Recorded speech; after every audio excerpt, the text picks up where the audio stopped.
Yes, guys, welcome back to the LG Fitness Podcast. I hope you are doing well. I hope you're having a good week so far. And yeah, I hope you're having a good day, whatever time you're listening to this. As always, I hope whatever you're doing, it's going well. And I thank you for tuning in. And I've just got back from my haircut. So for those of you watching on YouTube, you'll be able to see the fresh trim. And something about getting a haircut. And I don't know if it's the same for you ladies when you get a haircut. You probably don't get your haircut as often as us blokes, unless you've got short hair, then maybe you do. Something about a haircut, I don't know what it does, but just that new level of confidence that you get from just having a fresh trim. And for me, I was going to say I've got an issue, and it is a bit of an issue, but it's like one of those issues that most people would probably love to have. I'm fairly blessed when it comes to a hairline. Like, my hairline's pretty good. Like, a lot of my friends have very questionable hairlines, and they're really, really holding on to what they've got left. But I'm quite fortunate in the fact that my hair is pretty good. I'm not about to go bald. I'm definitely going to go grey. I've got a few greys coming through. But yeah, I think I'm going to have a full head of hair. It's just going to be completely white when I get older. But my issue is that my hair grows very, very quickly, and I realistically I need a trim like every week really to keep it fresh. But I'm not going to get a haircut every week. I look to try and get it every 2 weeks. I look to try and get my haircut, but my barber, he's very busy, very good at what he does. So his booking system gets booked up very quickly, and sometimes I end up leaving it 3 weeks and I look homeless. I literally go from looking very fresh when it's been done to looking homeless within about 2.5, 3 weeks, which is not ideal. It's the issue with my hair growing very quickly, but I appreciate that a lot of people would love to have that problem. But yeah, I don't know if that's the same for you ladies when you get your haircut. I imagine it is, but yeah, that new level of confidence that you get when you do have a haircut is it's unmatched. I think it's probably one of the best feelings, and I've definitely been known as well. I think it's just so relaxing as well, getting your haircut. I've been known as well to, just shut my eyes, drift off. It's very relaxing, and it's something that I'd love to do every week, but I can't really, I can't afford that. So we go with every 2, and sometimes it's every 3. And like I said, if you've seen me recently, I've been looking a bit homeless, a bit ragged. So it's nice to get a trim, and it's nice to be feeling fresh again. So yeah. In terms of what we're going to talk about today, as you would have seen from the title, this is a big thing for a lot of people. I speak to so many people, and I hear this phrase all the time, is something along the lines of, I eat healthy, or, my eating's pretty good. I eat pretty well, but I'm not losing weight for whatever reason. And today we're going to talk about why eating healthy simply just isn't enough when it comes to dropping body fat, when it comes to getting in better shape and getting a little bit leaner. Why eating healthy is not necessarily helping you. Now, eating healthy, of course, is great. If we're being health conscious when it comes to the foods that we're eating, then obviously that's a very good thing, because we're going to get all of the benefits of having a healthy diet. But especially for some of you that are very overweight, that would benefit from a health perspective of dropping body fat, then we need to have a look at the reasons why just eating healthy isn't necessarily going to get you the results that you want. So the one thing I'll say again, and this is what I do with my clients, is I will always ask clients, first of all, is can we look at doing a food diary of some kind? And the reason for this is to try and have a look at patterns with your eating, is to try and look at what current things are you eating, what do your meals look like, is there, like we said, any patterns, is there anything that stands out, are there any big things that we can change, is there any things that we can keep? And the big thing is, when I look at most people's food diaries, a lot of the food that they're eating is good quality food, and that's not really surprising. I think most of you, especially the guys that are listening to this, what you should be eating. If you followed me for long enough, you understand that yes, you should eat a high protein diet, you should include lots of fruits and vegetables within your diets, good quality carbohydrates, minimally processed foods, all of that sort of stuff. We know realistically what we should be eating and maybe what we should be eating less of. We understand that, eating McDonald's and eating fast food is not going to be good for our health, and it's not going to be good if we want to try and drop body fat. That doesn't mean that we can't include it, but we understand from a basic point of view that there are better foods for fat loss, and there are probably foods that are not quite as good, foods that are more nutritious, foods that are more filling. Obviously, we want to make sure that our diet contains a large majority of those foods, whilst trying to reduce the amount of processed foods, trying to reduce the amount of foods that are less nutritious, that aren't as filling, and things like that. So we understand that, and for most of you, you probably do eat a healthy diet. However, when it comes to fat loss, healthy doesn't necessarily mean that we're going to achieve that. Why? So when it comes to fat loss, you may or may not know, you probably do know, you've probably heard it before, we understand that we need to create a calorie deficit.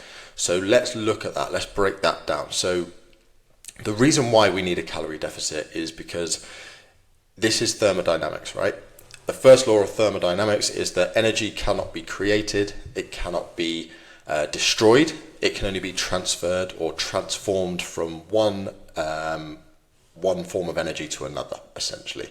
So if we look at that when it comes to a calorie deficit and when it comes to dropping body fat, what we have, body fat is just our stored energy. That's what it is. So in order to get rid of that energy, we need to use it.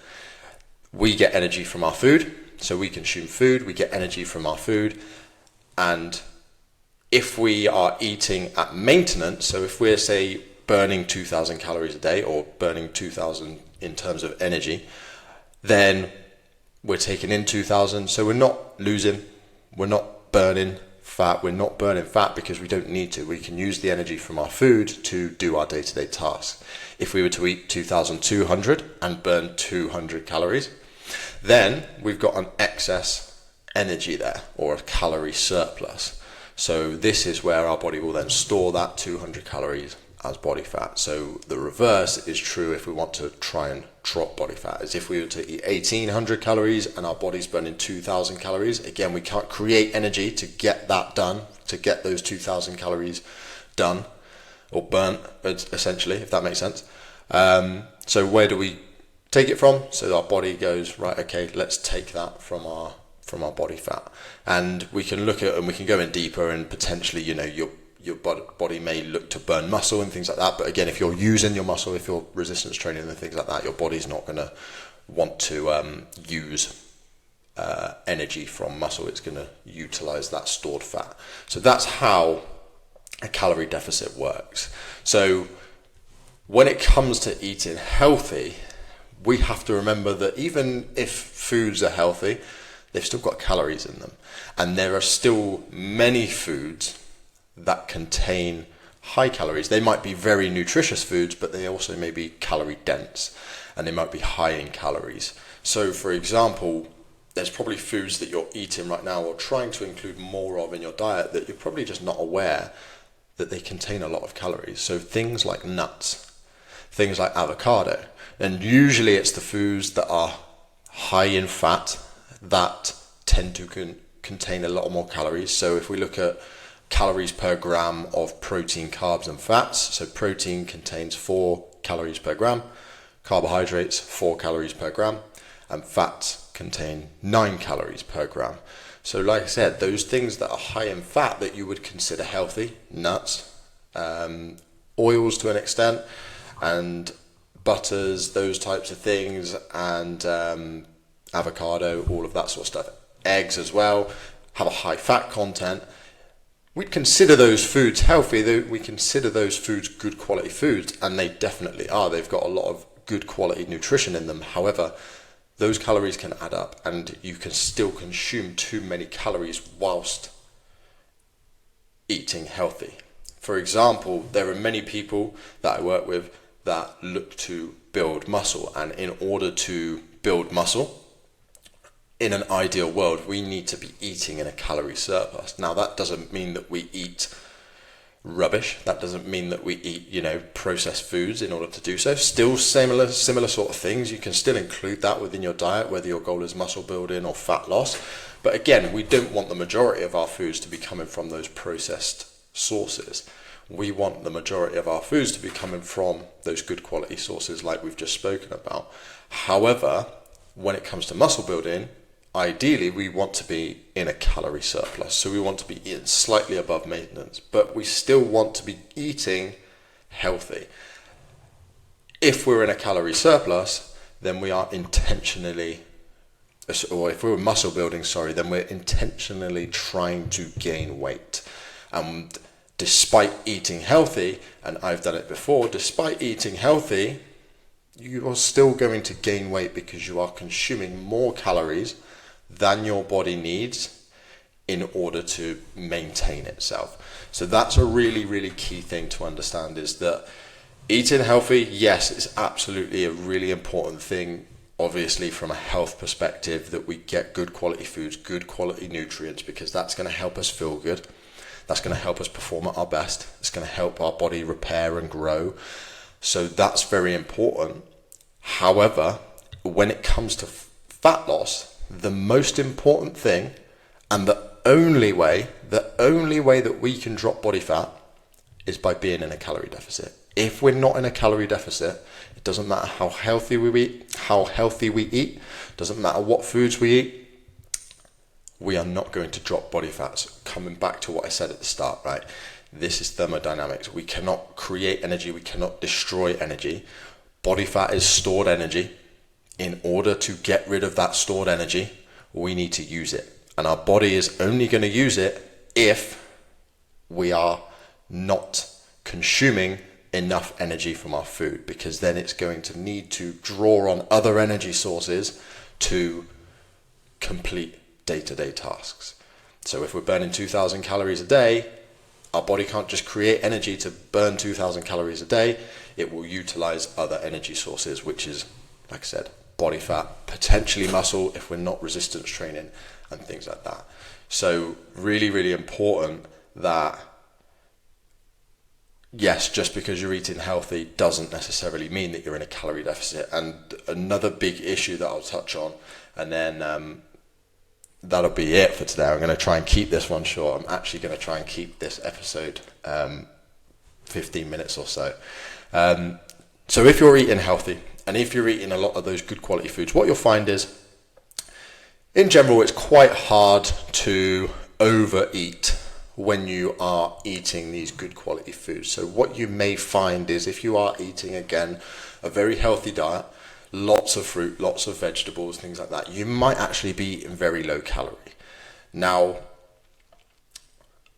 this, you may be thinking, well, if I'm eating low calorie, then I'm in a calorie deficit. And that might be true for a particular amount of days. But if you are eating too little calories, what you will find is hunger levels will start to increase, because your body will start to fight against you. Your body does not want to lose weight. It doesn't really want to gain weight. It is very happy maintaining. And this is why maintenance is so easy. Your habits and behaviors that you have right now, it's probably relatively easy for you to maintain weight. In order for you to lose weight, then it has to take a little bit of effort to do so. And your body's going to fight against you. So if you go, especially if you go very low calorie, and if you are eating majority healthy foods and you're eating very low calories, say again, we'll use the 2,000 calorie example, and say you're eating, I don't know, 1,200 calories, because that seems to be a thing that a lot of people do, is they go 1,200 calories is the target for me.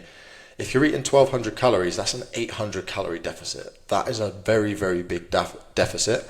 Your body is going to fight against you. You're going to feel very tired, which means that your motivation to train, your motivation to go on walks, your motivation to just move and expend energy is going to be way lower. You're also going to find that just generally your movement will lower anyway. Again, it's just another way of your body fighting against you. Also, again, like I said, you're going to have much higher levels of hunger. And hunger is normal during deficit, but if you are ravenous, if you are starving all the time, then it is going to take a large amount of willpower for a long period of time to maintain that large deficit. And as we all know, willpower is a finite thing that isn't going to last forever. So the more willpower you require, the harder it's going to be. And if you're in situations where food is available, and takeaways are very available right now, you could literally order a takeaway now and have it delivered to you, and you've got friends, influences, social events and things like that where food, drink is all readily available. What you'll find is if you are very, very hungry because you're eating healthy and you're eating very low calorie, what you'll find is you'll have occasions every now and then where you just have a little bit of a binge and you eat way more than you plan, and you eat all of these foods that potentially you've been cutting out, whether it's the chocolates, the crisps, whether it's alcohol, sweets, burgers, all those things, all the good stuff that tastes really good, that is just very, very high in calorie. It is very easy for you to consume 5,000 calories in a day. And that could be over Friday, Saturday and Sunday, which is going to ruin your deficit, which is essentially going to put you at least at maintenance, potentially in a surplus as well overall. So yes, eating healthy is great, but we have to be aware that we don't want to be eating too little calories. This is where having a few treats here and there through the week is going to be beneficial, because you're not going to feel as restricted. You're not going to be eating as low calorie, so your body's not going to be fighting against you and increasing massive amounts of hunger levels and things like that. And also we just want to be aware of other healthy foods that are calorie dense. Like I said, those fat sources, avocado, nuts, peanut butter, things like that, that we consider, they're pretty good quality foods. Again, they have calories, and you could still very much be eating at maintenance or in a slight surplus without even realizing. As I said, you could be in a muscle building phase and eating the majority healthy foods, but you are intentionally looking to gain weight.